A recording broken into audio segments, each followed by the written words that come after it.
Wasahbihi wa man tabi'ah wa wala la hawla wa la quwwata illa billahil aliyyil azim amma ba'du. Qala ta'ala wa ta'awanu 'alal birri wat taqwa wa la ta'awanu 'alal itsmi wal 'udwan. Shadaqallahul azim. Para jamaah yang dimuliakan oleh Allah, marilah kita awali pengajian kita pada malam hari ini dengan bersama-sama membaca Ummul Quran agar ilmu yang kita kaji menjadi ilmu yang manfaat, rizki yang telah kita terima menjadi rizki yang barokah, anak cucu kita menjadi soleh dan solihah, dan apabila besok kita dipanggil oleh Allah, kita mendapatkan husnul khotimah. Ala hadhihi niyah wa ala kulli niyatin solihah. Al-Fatihah.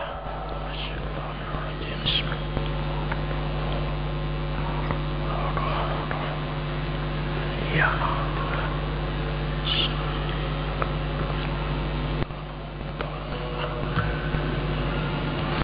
Para jamaah yang dimuliakan oleh Allah, pembahasan kita masih di sekitar bagaimana kita membangun pertemanan yang baik, persahabatan yang baik. Maka kita mesti memahami bagaimana etika kita dengan teman kita sebagai seorang muslim, sebagai seorang yang kita mengikuti paham tasawuf itu. Para jamaah yang dimuliakan oleh Allah, kita membahas pada bagian yang kedua dari 4 etika kita terhadap teman-teman kita. Yang pertama, maksud saya, bagian yang kedua adalah memberikan nasihat kepada mereka dengan mengajarkan kebodohannya. Ya. Jadi kalau kita melihat di sini, memang tidak mudah memberikan nasihat kepada teman. Padahal di dalam Islam itu diperlukan kita ini saling menasihati. Diperlukan kita menasihati antara kita dengan saudara kita. Tapi kalau kita ini langsung memberi nasihat terhadap kesalahan atau kebodohan mereka, itu malah bisa-bisa salah tompo. Ya. Padahal di sini disebutkan nasihatuhum bita'limi jahilihim, yakni memberi nasihat pada mereka dengan mengajarkan kebodohannya. Masyarakat kita di dalam kaitannya dengan kebodohan itu, ada memang orang itu betul-betul bodoh gitu ya. Jadi kalau di dalam pandangan Imam Al-Ghazali, ada orang yang memang dia itu bodoh, tidak bisa membedakan antara yang hak dengan yang batil. Biasanya orang yang begini ini kita bisa memberikan nasihat. Maka orang yang begini ini dia akan bisa menerima nasihat kita, terutama karena mereka merasa memiliki kekurangan. Ini yang pertama. Kemudian yang kedua, ada orang dia itu mengerti bahwa itu bodoh, ya mengerti bahwa itu perbuatan salah, Ya, rajulun jahilun dhalun. Dia itu bodoh, ya, tapi sesat gitu ya. Dia melaksanakan perbuatan jelek. Dia tahu kalau itu jelek gitu ya. Jadi dia tahu kalau itu jelek. Nah, biasanya orang begini ini tambah susah untuk memberi nasihat gitu. Tapi ya nasihat itu masih ada gunanya bagi mereka. Karena bagaimanapun mungkin pada saat itu dia belum bisa menerima, tapi pada kesempatan lain dia akan mempertimbangkan apa yang dinasihatkan oleh temannya itu. Kemudian ada orang rajulun jahilun dhalun syarirun. Orang yang dia itu bodoh, ya, dia itu sesat, jahilun, ya, tapi sesat. Dan dia rajulun jahilun dhalun syarirun, dan jelek gitu. Orang melakukan perbuatan jelek, dia tahu bahwa itu jelek, tapi dia melakukannya terus dan merasa itu, dan dia merasa bahwa itu ada manfaatnya. Nah, orang yang begini ini tambah susah lek ngilingno itu. Jadi rajulun jahilun dhalun syarirun, bodoh, ya, dia rajulun jahilun bodoh, ya, sarirun rajulun jahilun dhalun sesat, ya, kemudian sarun jelek gitu. Nah, orang yang begini ini itu lebih susah untuk memberi nasihat. Nah, kemudian yang keempat, yakni rajulun jahilun dhalun syarirun fasikun, ya, dia itu bodoh, kemudian dia tahu bahwa apa yang dilakukan itu jelek, tapi merasa ada manfaatnya dan bisa menaikkan derajatnya. Itu kejelekan sudah menjadi sebuah ideologi itu. Nah, kejelekan sudah menjadi ideologi. Nah, orang yang begini ini tidak bisa hilang amal perbuatan itu, ya, perbuatan jeleknya itu, kecuali bersamaan dengan hilangnya orang itu. Karena sudah menjadi ideologi gitu. Jadi orang yang begini ini wis gak iso dinasehati, di sekolah no metu yo gak tambah prei tapi tambah dadi gitu. Sekolah nang lok waru metu tambah dadi gitu. Malah dikono oleh umpamane petang tahun direken sekolah kuliah S1 gitu saja. Soalnya ketemu karo kanca-kancane malah ngatur strategi barang gitu. Nah, orang yang begini ini pada tambah susah untuk menasehati. Sama dengan orang melakukan kebaikan.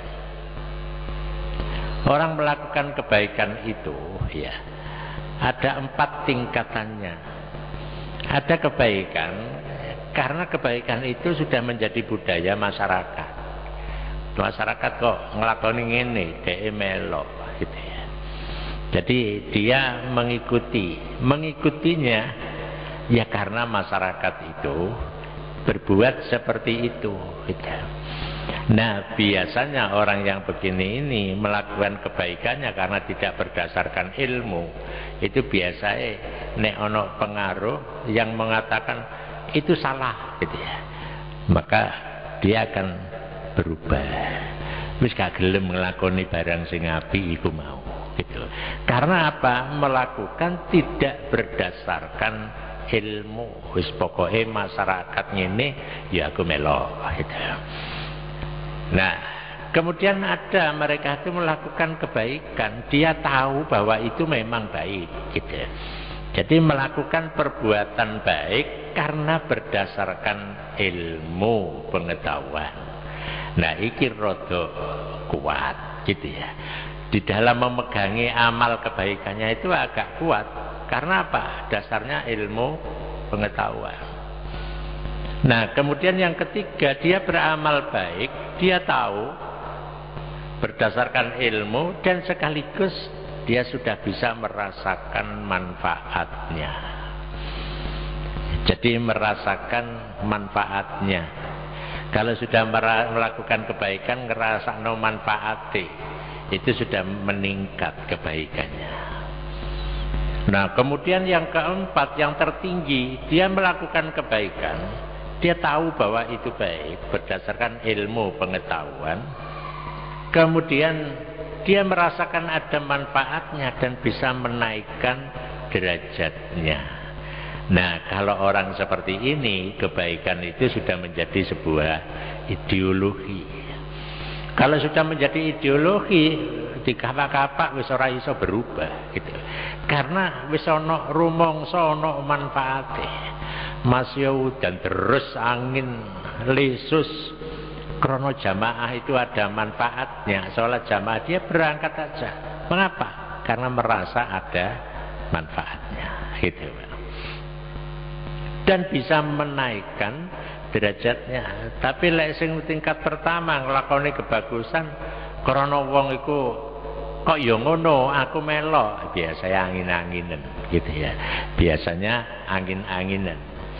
Lah yang memberi apa itu? Di sini disebutkan nasihatuhum bitalimi jahilihim.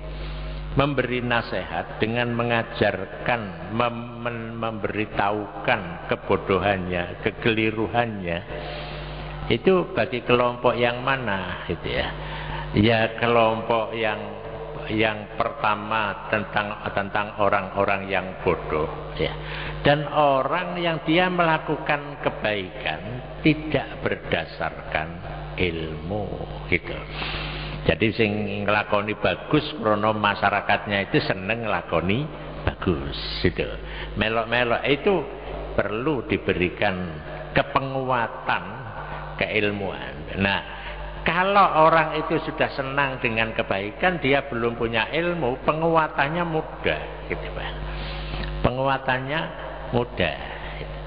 Tapi kalau orang yang bodoh tadi, untuk penguatan mereka yang kelompok pertama itu mudah. Tapi bagi kelompok yang kedua, jadi kalau di sini ini bodoh turunnya begini, ini bagus itu naik. Jadi kelompok yang kedua, ketiga, keempat, yang keempat tambah susah. Gitu. Nuturi wong ngono iku wis ora iso. Padha karo nuturi watu, soale atine wis dadi watu. Koswah atos. Nah, kalau sudah begitu gimana sikap kita ya? Karena sudah menjadi ideologi, ya wis jarno ae. Gitu. Ya dibiarkan karena mereka tidak akan mempan dengan nasihat kita gitu. Maka kalau itu menurut hukum negara, orang yang begini ini ya harus dihukum mati, Pak. Gitu. Harus dihukum mati gitu. Tapi kalau kelompok yang kedua, ketiga tentang bodoh tadi itu masih mungkin ya hukuman badan 5 tahun gitu ya. Atau kalau yang ya diketok oleh wong nyolong, diketok tangani kan gitu. Diketok tangani. Karena apa? Ya itu sudah merasa ada manfaatnya itu kan susah gitu ya. Itu kalau hukum negara gitu. Nah, bagi kita sebagai pertemanan dalam kehidupan bermasyarakat, ya itu kan bagiannya negara. Nah, bagi kita bagaimana? Ya tetap kita ini berusaha keras untuk membimbing. Ana dene dhek gelem nrimo ya wis iku Gusti Allah.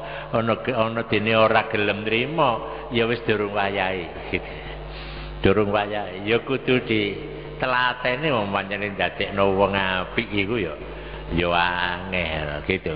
Akhirnya ya jadi orang baik itu ada derajatnya. Ada yang derajatnya baik dalam pengertian rendah, ada derajat baik itu dalam pengertian tinggi dan sangat tinggi gitu.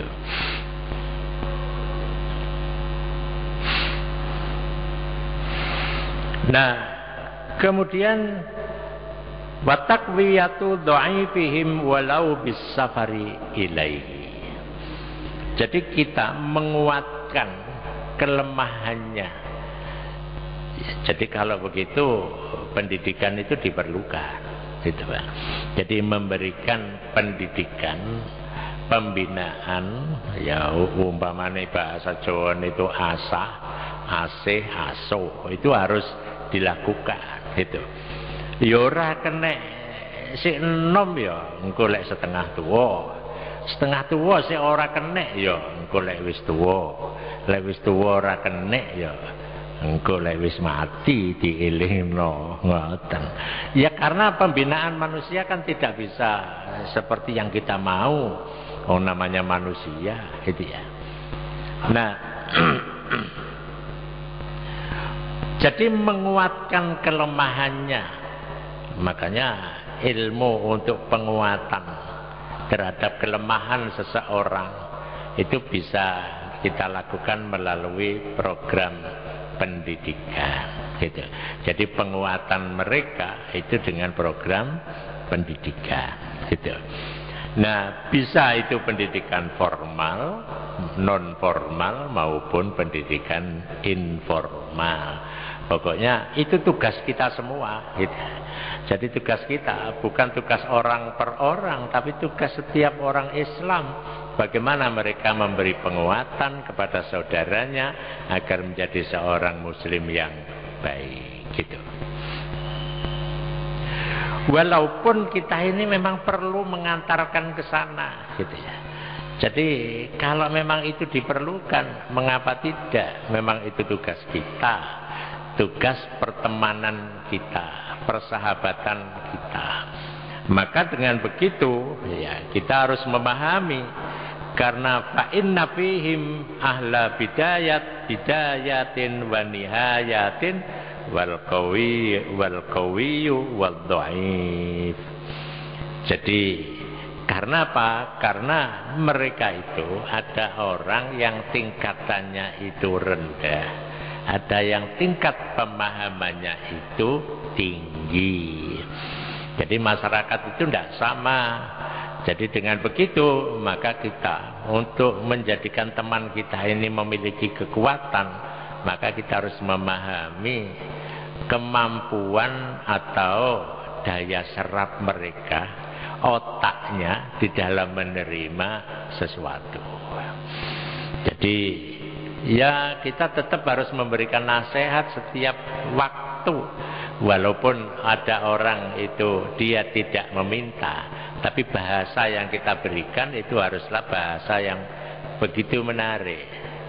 Sajane ngono iku ya wis api, cuma kurang sempurna. Nah, begitu.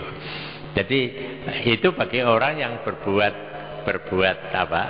Berbuat baik, gitu ya. Jadi kalau berbuat baik, nasihatnya ya iku ngono wis api, tapi kurang sempurna, gitu. Tapi bagi mereka yang berbuat jelek, ya apalah dikurangi, lek wingi kaya ngene bakale ya dikurangi titik lah, gitu. Jadi kaya wong lek wis kadung ngerokok iku dadi kanca, gitu ya. Jadi ngerokok iku dadi kanca, gitu. Jadi ya apa mencak dadi ngerokok iku dadi kanca, diilangi ya ora iso wong pancene kanca, gitu ya. Jadi diilangi ya ora iso, padha ambek wong wis dadi kok jenenge kanca itu jenenge HP. Nang ndi ku HP digawa, malah bojone ora tau digawa, HP-ne digawa, gitu ya. Nah, kalau sudah begitu gimana? Mestinya ya ada tempat lah iki di masjid, HP ini dipateni kan gitu. Jadi memang perlu gitu, ngarep gitu tulisan gitu ya. Jadi etika masuk masjid nomor 1, pastikan bahwa HP Anda itu mati gitu.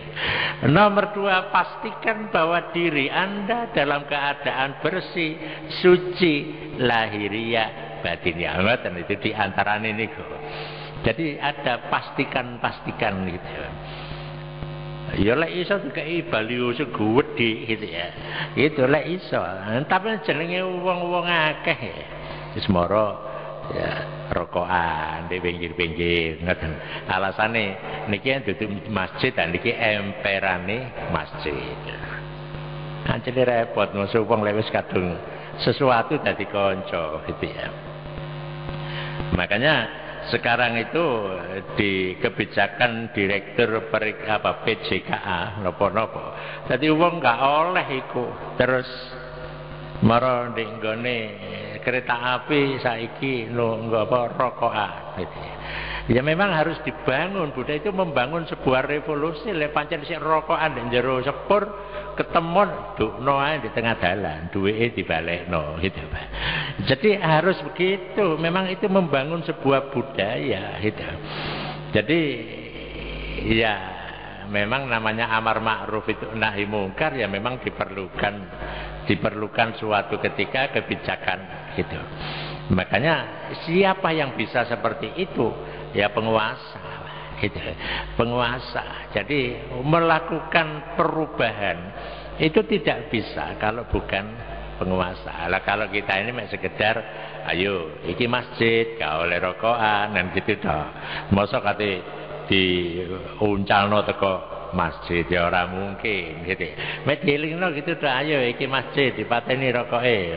Soale mari mangan niku kebiasaane lek ora rokokan iku ora penak gitu ya. Ora penak. Durung umpama wong mangan ora buket gitu lah.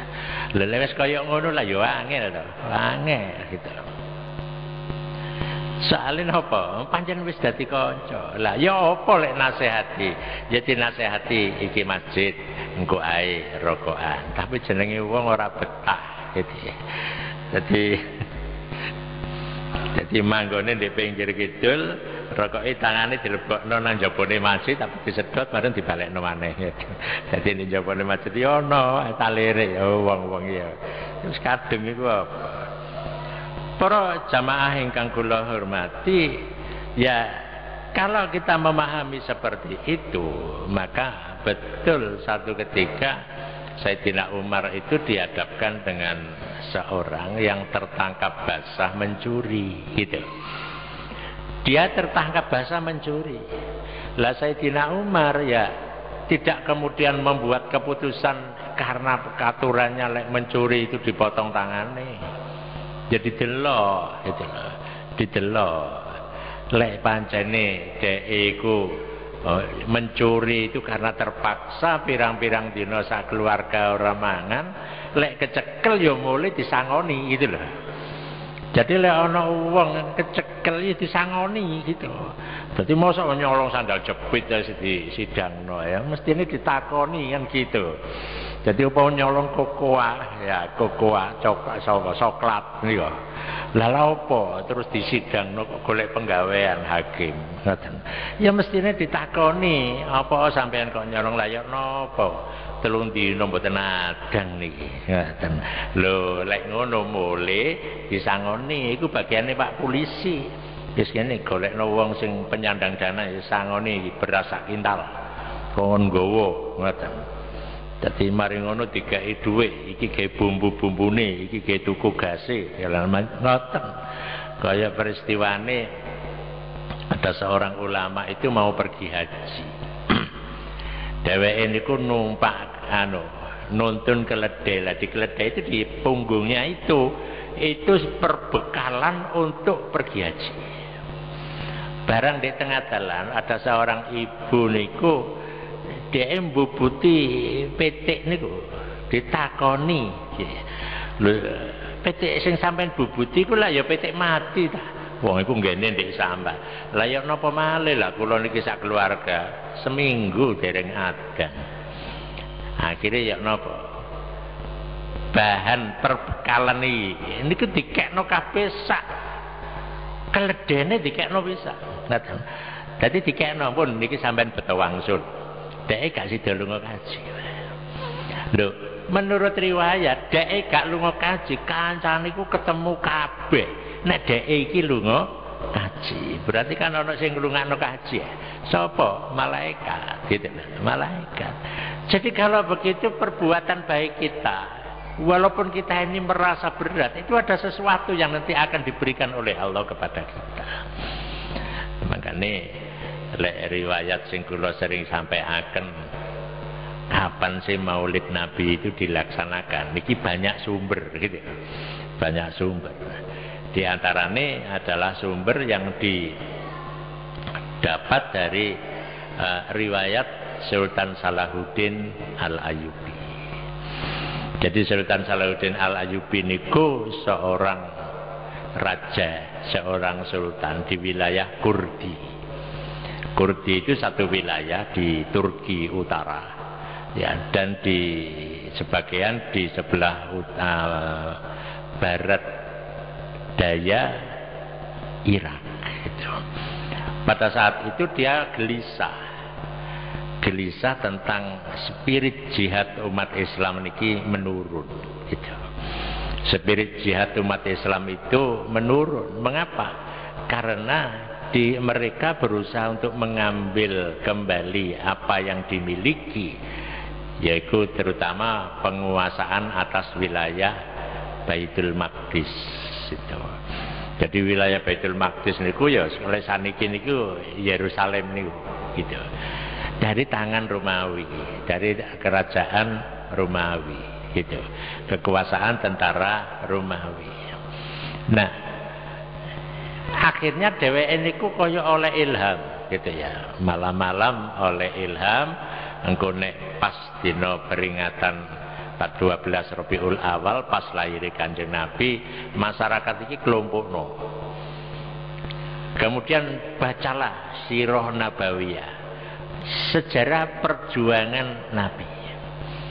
Akhirnya pas niku diundang kabeh, dijak maca, dijak ngrungokno sejarah perjuangan Nabi. Nah, lek maca sejarah perjuangan Nabi nggih mboten kaya kula jenengan sakniki lek maca tiba iku mari ya Rabbi langsung fatazal arsy, liyane ora diwaca gitu ya.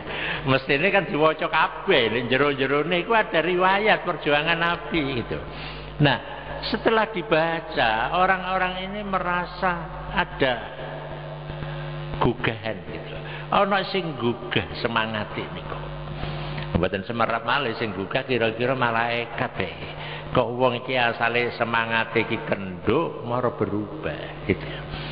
Nah, begitu melihat ruhul jihad umat Islam niki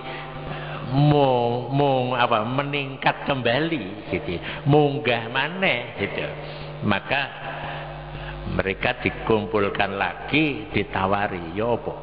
Siap enggak mengambil kembali hak milik kita yang sudah kita kuasai selama 6 abad gitu. Nah, sekarang dikuasai tentara Romawi.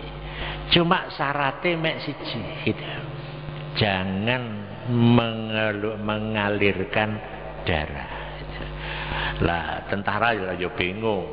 Wong jejak perang tapi enggak mengalirkan darah. Itu timbul pertanyaan itu. Nah, setelah berangkat tentara Romawi ku ndelok tok niku. Kira-kira lek umpama saiki ku dikeker teko doan. Padahal menurut riwayat tentara itu ada mengatakan 5.000, ada mengatakan 10.000. Tapi ketok itu kok doan niku lebih dari itu, bahkan sampai jutaan. Padahal tentarane mek 5.000, dikeker ketoke jutaan. Akhirnya yok nopo? Grogi tentara. Akhirnya ya timbangannya kok aku kalah ya menyerah gitu. Akhirnya ini kan ada satu kekuatan itu. Kekuatan dari siapa? Dari Allah lewat para malaikat gitu. Akhirnya yang terjadi tidak ada pertumpahan darah gitu. Ya karena niku wae ngeker tok apa sing salah iki kekere apa sing salah iku. Oh, pokoknya wis error kekere kira-kira ngoten. Dadi umpama wong gawe kekere error. Lha iku didelok kok kono lho. Tentarane kok akeh ngene ngoten. Lah akhirnya ya napa grogi padahal iki tentara Romawi iki pasukan elit gitu. Jadi umpama di Indonesia ngono pasukan elit angkatan udara itu paskos itu pokoknya sing elit-elit tok grogi. Begitu tentara iki menyerah, rajane niku lho kaget gitu. Kaget mosok tentaraku kalah gitu ya. Akhirnya loro gitu. Nah, kemudian yang kedua hebatnya itu Sultan Salahuddin Al-Ayyubi. Krungu lek Raja Romawi ku loro gitu. Dheweke kirim surat, bolehkah kami mengirim tim dokter untuk membantu kesembuhan Tuhan? Loh, ana mungsu loro, usum ditawani dokter niku mboten usum, Pak. Niki Sultan Salahuddin Al-Ayyubi itu bisa begitu. Dan itu didokumentasikan oleh orang-orang barat tentang hebatnya Sultan Salahuddin Al-Ayyubi. Nah, dari situlah maka banyak orang Islam Ahlus Sunnah wal Jamaah sing lek Maulid Nabi memperingati Maulid Nabi. Itu karena apa? Tujuannya dalam rangka mewujudkan ruhul jihad itu, gitu loh. Jadi semangat perjuangannya maneh ojo nganti goyang. Ah, itu yang dimaksud. Loh, siapa yang memberi kekuatan seperti itu? Ya semua itu Allah gitu.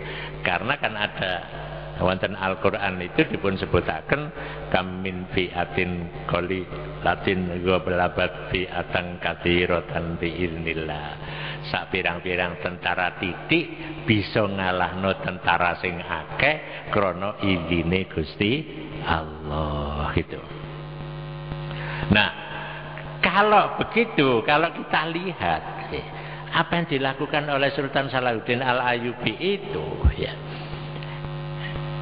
sesuatu amal yang luar biasa. Lawang ketika nyerang tentara Romawi niku, tentara Islam niku lek gak nyingkre pateni, Pak, mengalirkan darah. Lho, pesene Sultan Salahuddin Al-Ayyubi ojo mengalirkan darah, jangan membalas, jangan balas dendam gitu. Ya, ternyata ya betul-betul tidak balas dendam gitu. Jadi itu kan sesuatu yang bagus. Makanya nek kita coba renungkan, napa Kanjeng Rasul niku misi besarnya ya disebutkan innama bu'itsu li utammima makarimal akhlak.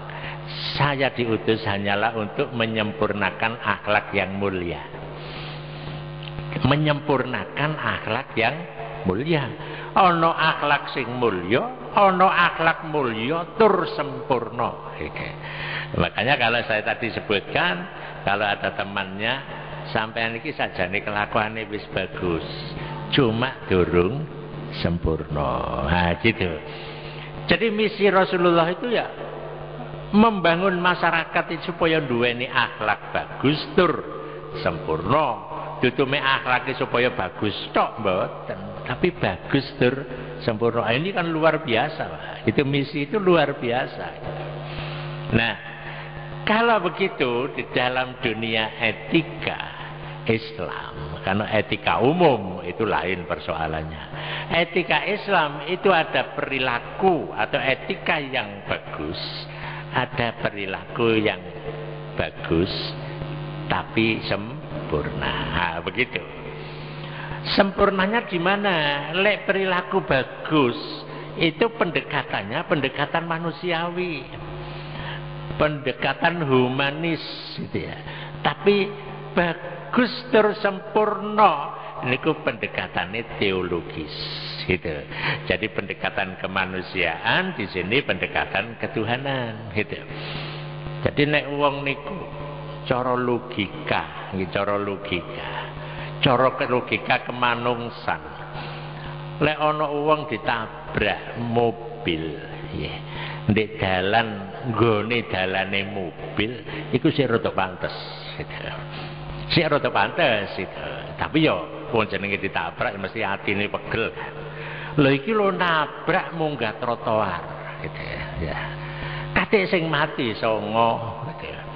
Lho lek cara logika menungso pokoke masih njaluk sepuro tiada maaf bagi gitu. Niku kemanungsan. Tapi krana akhire wong iki sadar, iya ya. Wong jenenge mati iku kok durung mesti ndek dalan, ndek dhuwur dipan ya mati. Itulah. Apa paneh ndek trotoar, cedhek mobil. Mobil iki tepak ngantuk apa gak iso munggah? Ya iso, gitu.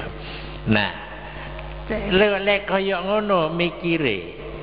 Mati itu dari sisi ketuhanan. Iya, mati iku wis mesti.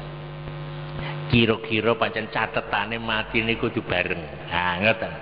Lho, lek kaya ngono malih sadar. Pertama dia menolak kalau dia dimintai maaf, tapi setelah sadar iya.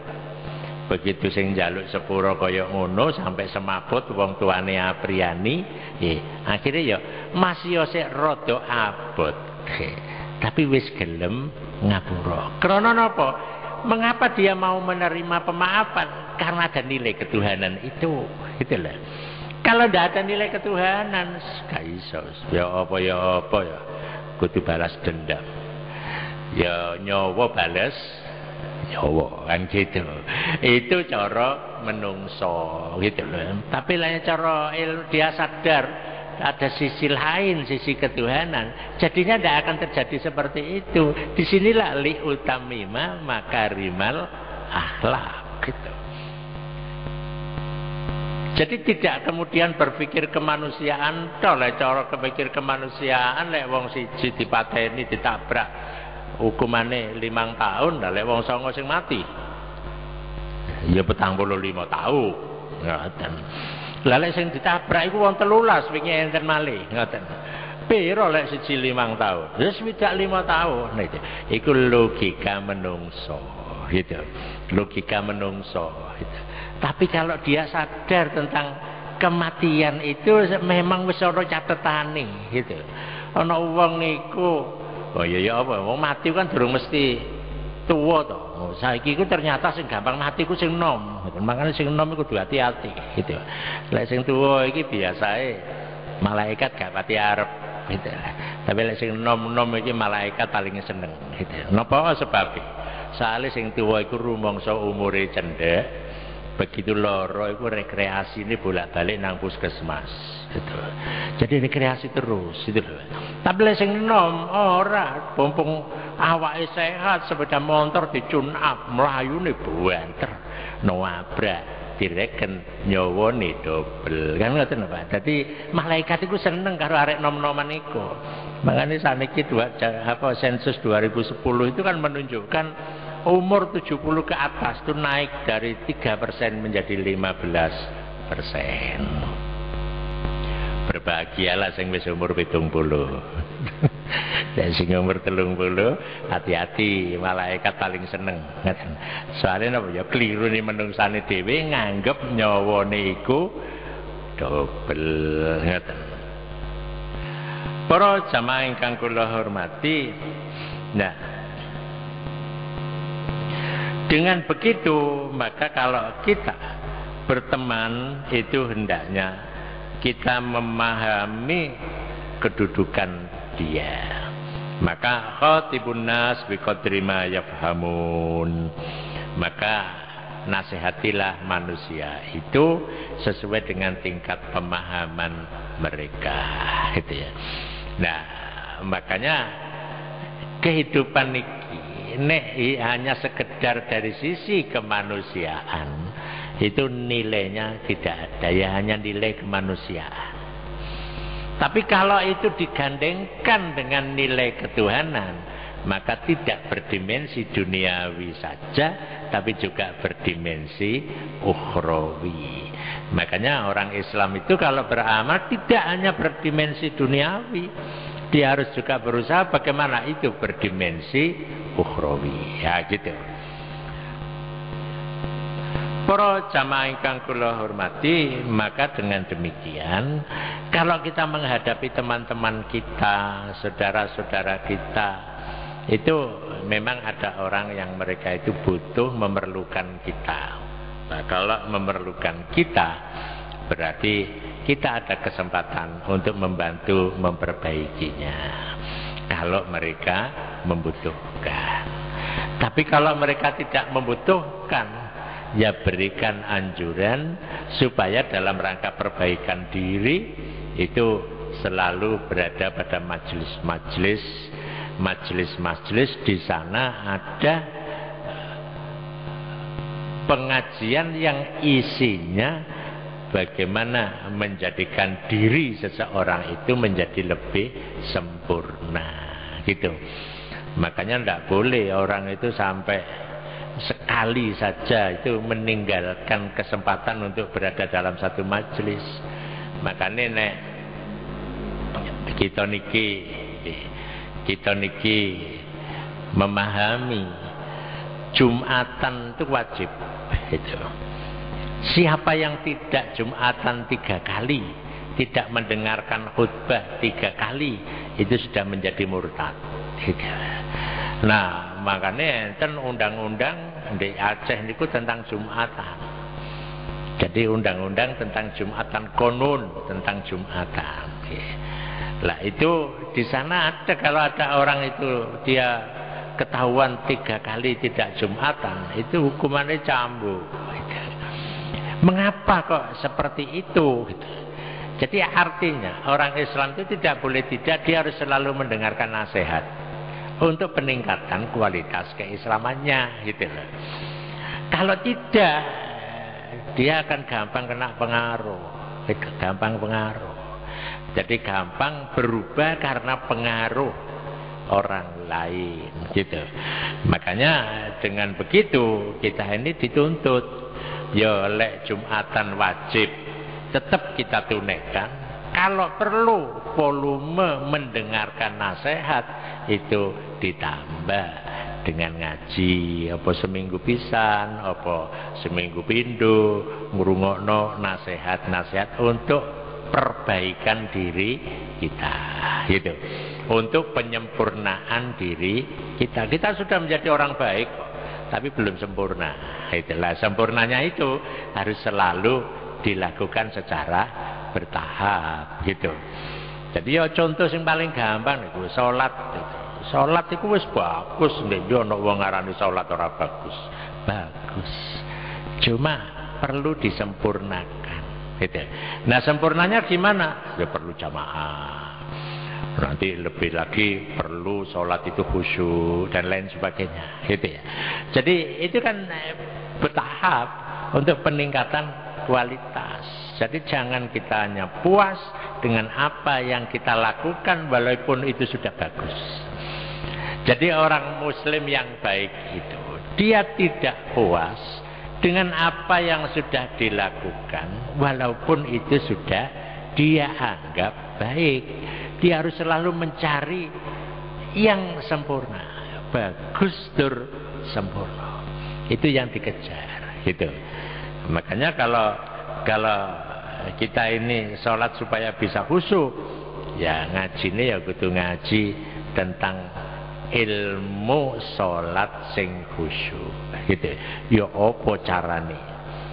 Tapi wong jenenge ati ku ya angel, ana kalane ya iso khusyuk, ana kalane ya ora iso khusyuk. Maka jalan keluarnya gimana? So, karena tidak stabil, ya salat jamaah itu.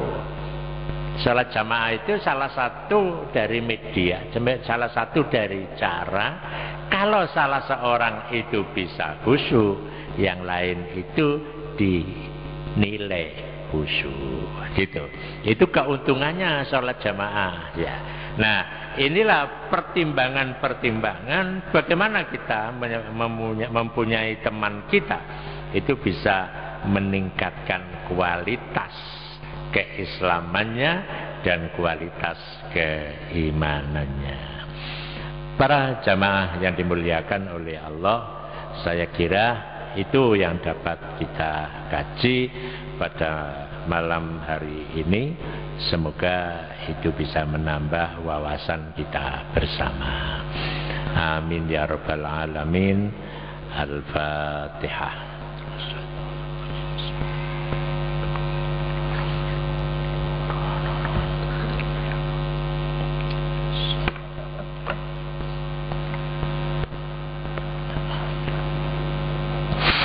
Bismillahirrahmanirrahim. Alhamdulillahi rabbil alamin.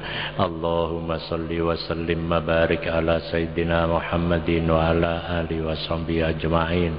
Allahumma arzuqna fahman nabiyyin wa khidhul mursalin wa ilhamal malaikatil muqarrabin bi rahmatika ya arhamar rahimin. Allahumma arzuqna hubbaka wa hubba man yuhibbuka wa hubba ma yuqarribuna ila hubbika wa ja'al hubbaka ahabba ilaik minal ma'il barid. Allahumma inna nas'aluka rahmatan min indika tahdi biha qulubana wa tajma'u biha umurana wa talummu biha ta'atana wa tuslihu biha ghaibana wa tarfa'u biha syahidana wa tuzakki biha amalana wa tulhimuna biha rusdana wa taruddu biha ulfatana wa ta'simuna biha min kulli su. Allahumma atina imanan wa yaqinan laisa ba'dahu kufrun wa rahmatan nanalu biha syarafa karamatika fid dunya wal akhirah. Allahumma inna nas'aluka al-fawza fil 'adha wa nuzulas syuhada wa aisas suada wa nasra 'alal a'da.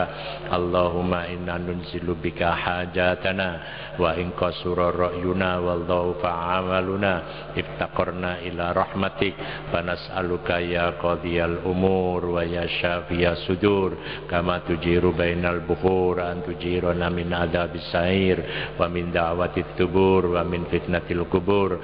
Allahumma rabbana atina fid dunya hasanah wa fil akhirati hasanah wa qina adzabannar wa adkhilnal jannata ma'al abrar ya azizu ya ghaffar ya rabbal alamin. Subhana rabbika rabbil izzati amma yasifun wa salamun alal mursalin walhamdulillahi rabbil alamin. Wassalamualaikum warahmatullahi wabarakatuh.